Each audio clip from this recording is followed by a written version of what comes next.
Tuberkulosis atau TBC yaitu salah satu penyakit yang berpotensi mematikan. Diperkirakan oleh Badan Kesehatan Dunia (WHO), ada sekitar 1,7 juta orang yang meninggal akibat penyakit ini di tahun 2016. Penyakit yang juga sering disingkat TB dengan angka kematian yang tinggi tersebut menjadikannya sebagai salah satu dari 10 penyebab utama kematian di seluruh dunia. Oleh sebab itu, ciri-ciri TBC perlu Anda kenali agar bisa langsung terdeteksi dan tidak terlambat ditangani. Pasalnya, penyakit paru ini bisa disembuhkan. Ciri-ciri TBC yang perlu Anda waspadai bahayanya. TBC disebabkan oleh kuman Mycobacterium tuberculosis. Kuman ini bisa hidup di dalam tubuh tanpa menimbulkan gejala. Anda dianggap mengidap TB laten atau kuman TB ini tidur di paru-paru Anda jika tidak bergejala. Tapi begitu daya tahan tubuh Anda menurun, TB laten bisa berkembang menjadi TB aktif yang memicu keluhan sekaligus bisa menular pada orang lain. Ciri-ciri TBC aktif yang umumnya dialami oleh penderita bisa berupa gangguan pada sistem pernafasan, seperti batuk berdahak dan batuk darah. Selama lebih dari 3 minggu, gejala batuk bisa berlangsung. Berkeringat pada malam hari, rasa lelah tanpa sebab yang jelas, demam, kehilangan nafsu makan, berat badan yang turun tanpa sebab, pembesaran kelenjar getah bening di leher. Meski paling sering menyerang paru-paru, penyakit TBC juga bisa memengaruhi organ lainnya, seperti ginjal, tulang belakang, dan otak. Tergantung pada organ yang terkena, ciri-ciri TBC akan bervariasi. Misalnya, TBC ginjal bisa mengakibatkan kencing berdarah. Penularan bakteri TBC tidak semudah flu. Penting juga untuk memahami dan mewaspadai cara penularan TBC setelah mengetahui ciri-ciri TBC. Bakteri penyebabnya bisa menyebar via udara saat penderita bersin, batuk, berbicara, atau bernyanyi. Walaupun begitu, nyatanya penularan TBC tidak semudah yang Anda kira. Resiko untuk tertular lebih berasal dari orang yang sering Anda temui. Seumpama, anggota keluarga yang tinggal serumah, sahabat sekantor, atau sahabat sekelas. Sebenarnya berbeda dengan anggapan banyak orang, TBC tidak bisa menular melalui aktivitas di bawah ini.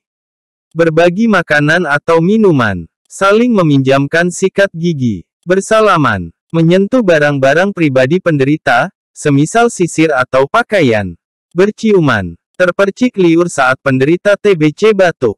Meski begitu, ada pula kategori orang yang lebih rentan tertular TBC. Siapa sajakah mereka? Orang yang merokok. Orang yang menyalahgunakan obat-obatan, memiliki sistem imun yang lemah, seperti pengidap kanker yang menjalani kemoterapi, pengidap HIV/AIDS, orang yang menjalani operasi transplantasi organ, orang mengkonsumsi alkohol untuk waktu lama. Sejak Anda terpapar kuman Mycobacterium tuberculosis, ciri-ciri TBC biasanya baru akan muncul setelah 1-12 minggu. Jeda waktu ini disebut masa inkubasi. Jika sudah mengalami ciri-cirinya, TBC bisa disembuhkan dengan cara apa saja. Jika Anda merasakan ciri-ciri TBC, segera periksakan diri ke dokter. Dokter akan melakukan serangkaian tes untuk membantu memastikan diagnosis. TBC bisa terdeteksi melalui tes kulit, tes darah, tes dahak, dan ronsen dada. Jika hasil pemeriksaan belum jelas, Anda mungkin dianjurkan CT scan, bronkoskopi, atau biopsi paru. Jika Anda didiagnosis mengidap tuberkulosis, dokter akan memberikan beberapa jenis obat antibiotik untuk menangani infeksi kuman. Berbagai jenis antibiotik yang paling umum diresepkan untuk mengatasi TB aktif mencakup isoniazid, ethambutol, pyrazinamide, rifampin. Anda seharusnya mengkonsumsi obat-obatan selama jangka waktu yang ditentukan dokter, biasanya antara 6, 9, sampai 12 bulan. Pengobatan tuberkulosis seharusnya dilakukan sampai tuntas. Jika tidak, infeksi kuman bisa kembali terjadi dan pengobatannya akan berbeda. Antibiotik ini sama seperti obat lain, untuk menangani penyakit yang juga disebut flek paru ini bisa menimbulkan efek samping pada hati.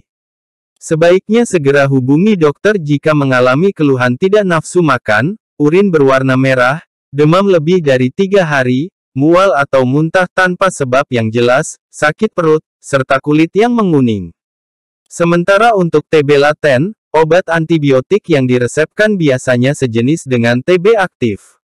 Tapi durasi konsumsinya bisa lebih singkat, yaitu antara 3-9 bulan. Untuk waktu konsumsi ini tergantung pada jenis dan kombinasi obat yang digunakan. Jika tidak diobati dengan benar, TBC bisa menyebabkan kerusakan sendi, permasalahan hati atau ginjal, sampai gangguan jantung. Mencegah TBC tidaklah susah, lalu bagaimana caranya? Di Indonesia, pencegahan TBC yang utama yaitu dengan mendapatkan vaksinasi BCG, Bacillus calmette guerin, yang merupakan salah satu imunisasi wajib. Pada anak berusia 0-2 bulan, pemberian vaksin ini sangat dianjurkan. Penderita TB aktif juga bisa melakukan langkah-langkah pencegahan supaya tidak menularkannya pada orang lain.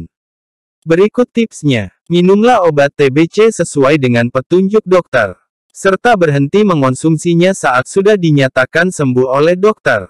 Selama beberapa minggu pertama pengobatan jangan keluar rumah. Isolasikan diri, semisal tidak tidur sekamar dengan anggota keluarga lain. Tutup mulut dengan tisu jika tertawa, bersin, atau batuk. Ketika buang tisu, masukkan dalam kantong plastik dan ikat, lalu buang ke tempat sampah. Gunakan masker jika Anda berada di dekat orang lain, terlebih selama 3 minggu pertama pengobatan. Pastikan ada pertukaran udara dalam ruangan. Pasalnya, di ruangan tertutup tanpa ventilasi udara yang baik, kuman TBC lebih mudah menyebar. Pemeriksaan medis dan deteksi bisa dilakukan secepatnya dengan terlebih dahulu mengenali ciri-ciri TBC. Dengan ini, pengobatan pun bisa sedini mungkin sebelum penularan terjadi. Anda juga dipastikan menjalani pengobatan sesuai dengan anjuran dokter. Tanpa pengobatan yang benar, infeksi kuman penyebab TBC bisa muncul kembali, dan bahkan lebih susah untuk diobati.